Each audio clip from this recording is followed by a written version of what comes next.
열왕기상 11장 26절에서 43절.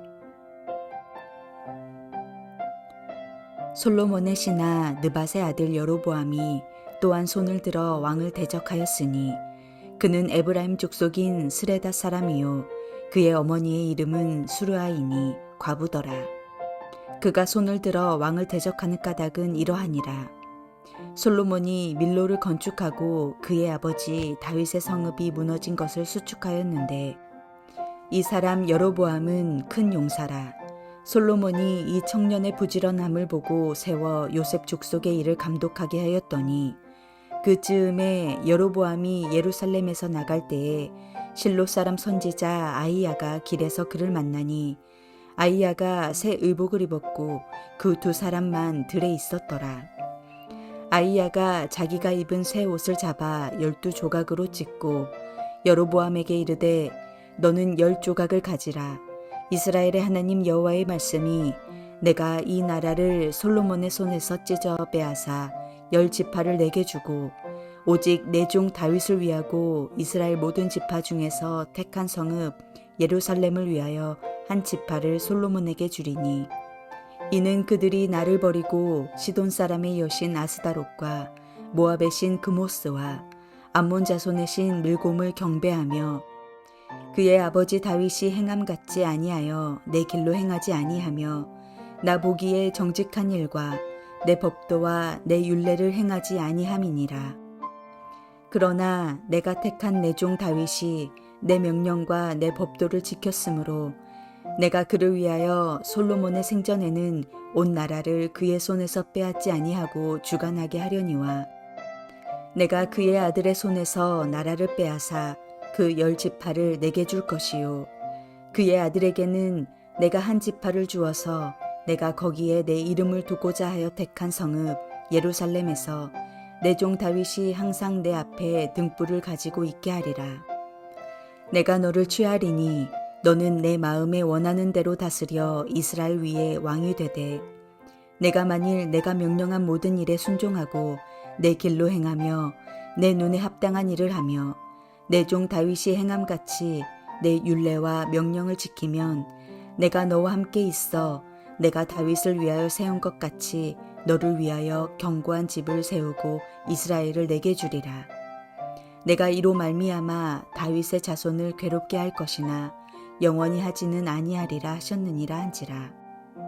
이러므로 솔로몬이 여로보암을 죽이려 하매 여로보암이 일어나 애굽으로 도망하여 애굽 왕 시삭에게 이르러 솔로몬이 죽기까지 애굽에 있으니라.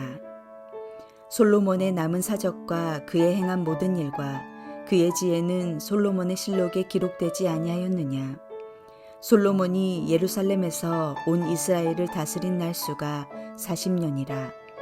솔로몬이 그의 조상들과 함께 잠에 그의 아버지 다윗의 성읍에 장사되고 그의 아들 르호보암이 대신하여 왕이 되니라. 하나님의 징계를 잘 받으면 그것은 우리에게 유익하나 잘못 받으면 우리의 상황을 더 악화시킵니다. 다윗도 징계를 받았지만 그 징계를 받을 때 다윗이 보여준 태도는 겸손 그 자체였습니다. 그러나 솔로몬은 사람의 막대기와 인생의 채찍을 맞을 때 오히려 하나님의 뜻을 반하여 자기의 방법으로 문제를 해결하라는 태도를 보여주었습니다. 사람이 타락하는 것은 한순간의 갑작스러운 사건이 결코 아닙니다. 타락의 씨는 이미 오래전에 뿌려져 있었습니다. 이미 솔로몬이 바로의 딸을 아내로 취할 때부터 이것은 예견된 일이었습니다. 솔로몬은 통혼 정책을 통해서 안정을 핑계로 수많은 아내를 취했으나 그들은 결국 솔로몬의 말년에 그를 하나님에게서 떠나게 만들고 우상에게 그 마음을 빼앗기게 만들었습니다. 노년의 타락은 젊은 시절에 그가 뿌려둔 씨를 거둔 것입니다. 우리가 살고 있는 오늘은 어제 뿌려둔 씨앗의 열매입니다. 그렇다면 우리는 지금 내일 거둘 열매를 위해 어떤 씨를 뿌리며 살고 있습니까? 솔로몬의 타락은 우리에게 큰 충격을 줍니다.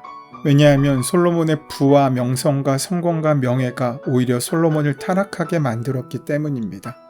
그런데도 오늘 우리는 솔로몬의 그 영광을 쫓고 있진 않습니까? 그 영광과 그 부와 그 성공을 가지고 싶어 한다라고 있지 않습니까? 하지만 그렇게 성공한 솔로몬은 하나님으로부터 멀어졌습니다. 이에 하나님께서는 선지자 아이야를 통해서 여로보암을 새로운 왕으로 세우십니다.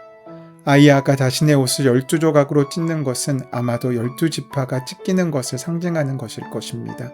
그리고 그 중에 10조각은 남유다와 북이스라엘의 분단을 뜻하는 것일 것입니다. 이 아이야의 선포는 이스라엘에게 커다란 충격을 주었습니다. 특히 솔로몬에게 더욱 그러했습니다. 그 충격에 대한 반응으로 솔로몬은 둘 중에 하나를 선택할 수 있었습니다.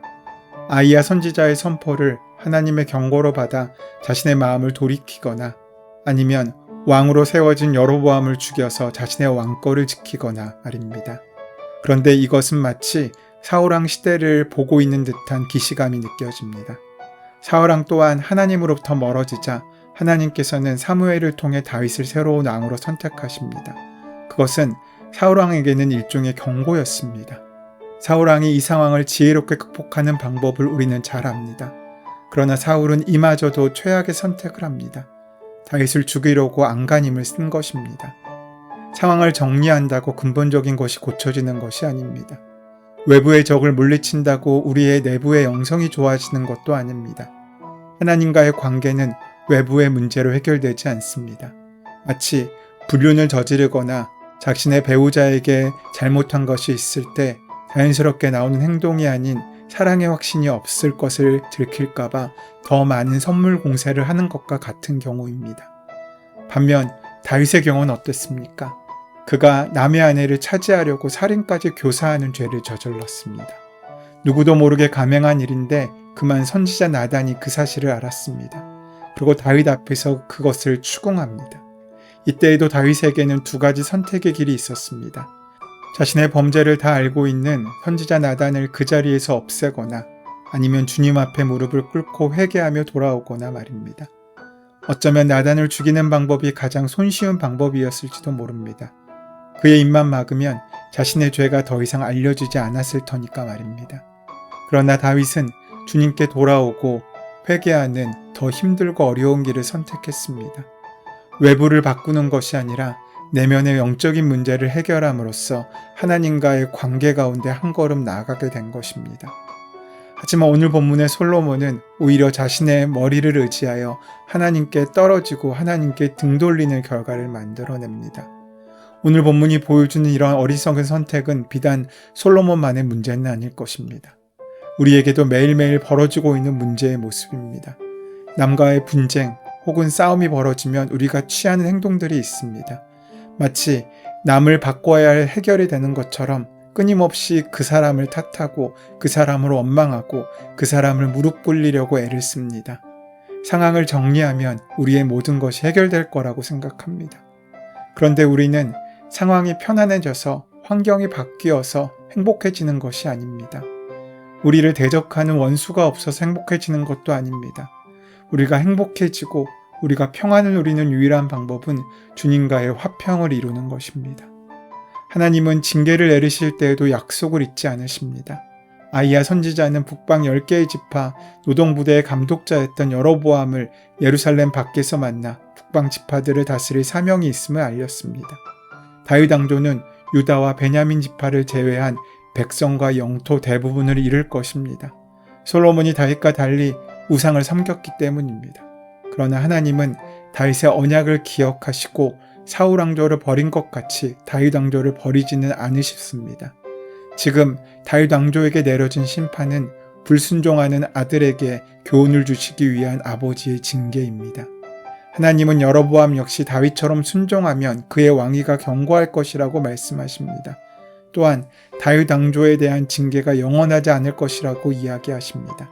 심판 중에도 은혜를 변함없게 허락하시고 있으신 것입니다. 이처럼 주님과 온전한 관계를 가지고 있으면 우리의 상황이 아무리 복잡해지고 어려워진다고 할지라도 우리는 결국 평안을 이룰 수 있습니다. 주님과의 친밀함만 있으면 대적자들이 많아도 가진 것을 빼앗겨도 걱정이 없습니다. 왜냐하면 모든 해결은 주님으로부터 나오기 때문입니다. 그것이 그리스도인의 믿음입니다. 그리고 그것이 상대방을 바꾸려고 하는 것보다 훨씬 쉬운 일입니다. 그것은 내가 할 수 있는 일이기 때문입니다. 그런데 우리는 자꾸 나를 바꾸기보단 남을 바꾸려고 합니다. 더 나아가 나를 바꾸려고 하기보다는 하나님을 바꾸려고 합니다. 나의 사랑이 더 커지기보다 남이 나의 사랑을 받을 만큼 커지기를 바랍니다. 나의 이해가 더 자라기보다 남이 나의 이해를 끌어낼 만큼 훌륭해지기를 원합니다.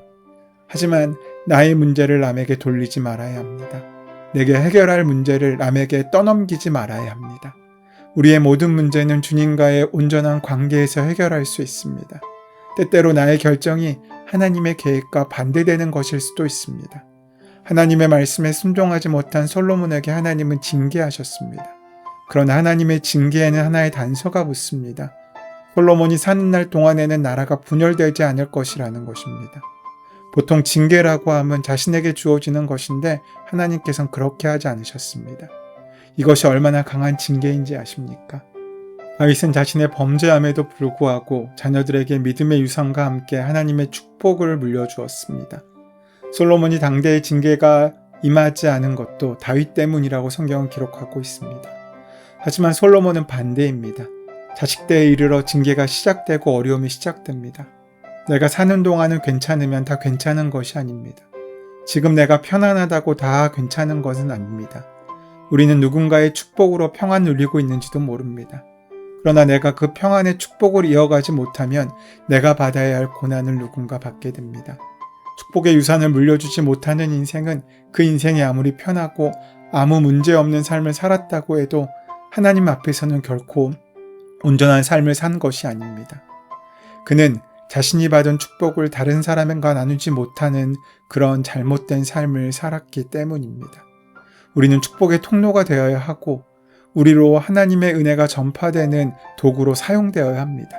그러나 그 통로가 막힌다면 그 인생은 아무리 편안해도 하늘나라의 인생일 수 없습니다. 반면 어려움이 많은 인생이 꼭 불행한 인생일 수도 없습니다.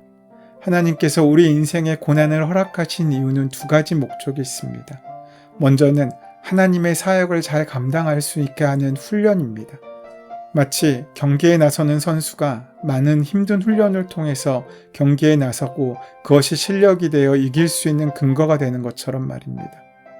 우리에게 승리의 가능성이 없다면 훈련이 있을 필요도 없습니다. 우리가 할 수 없다면 하나님은 우리에게 꿈꾸게 만들지도 않으십니다. 우리가 해야 하고 할 수 있기에 하나님 우리를 연단하시고 훈련시키시며 우리를 만들어 가시는 것입니다. 다른 하나는 우리로 하여금 교만치 않고 주님의 마음을 끝까지 헤아릴 수 있게 하시기 위함입니다. 우리는 어려움이 있을 때 자신을 돌아보고 주님 앞에 나와 기도하게 되는 연약한 존재입니다.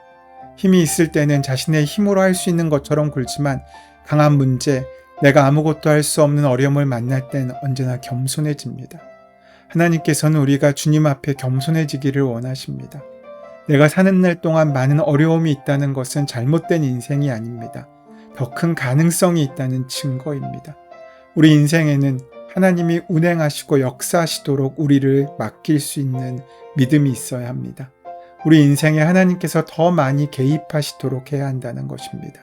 그것이 정말 축복받은 인생입니다. 하지만 솔로몬은 끝까지 자기 고집을 꺾지 않습니다. 그래서 하나님의 뜻을 따르는 대신 여로보암을 죽이려고 하였습니다.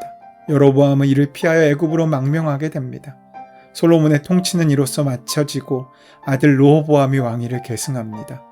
왕의 입장에서 반란을 미리 봉쇄하려는 당연한 계획이고 행동인 것처럼 보이지만 결국 솔로몬의 행동은 하나님의 계획을 반하는 것이었습니다. 그럼에도 그의 통치는 하나님의 은혜 가운데 40년이나 이어졌습니다. 우리 인생을 마지막까지 아름답게 하는 것이 무엇입니까? 하나님 말씀에 대한 변함없는 순종입니다. 그 순종을 지켜나가는 저와 여러분 되시기를 소원하고 축원합니다. 은혜의 주님, 하나님의 나라는 말씀에 순종하는 사람들을 통해 이루어짐을 믿습니다. 솔로몬을 보면서 하나님 없는 인생이 얼마나 헛된 것임을 우리가 알게 하시고 오래 참고 기다리시는 주님 앞에 순종으로 나아가는 하루하루를 살 수 있도록 인도하여 주시옵소서. 예수님의 이름으로 기도드립니다. 아멘. 이제 오늘 우리에게 허락하신 말씀이 나에게 주시는 말씀으로 만나지기 위하여 본문의 말씀을 함께 묵상하시며 기도하시는 시간 가지도록 하겠습니다. 함께 기도합니다.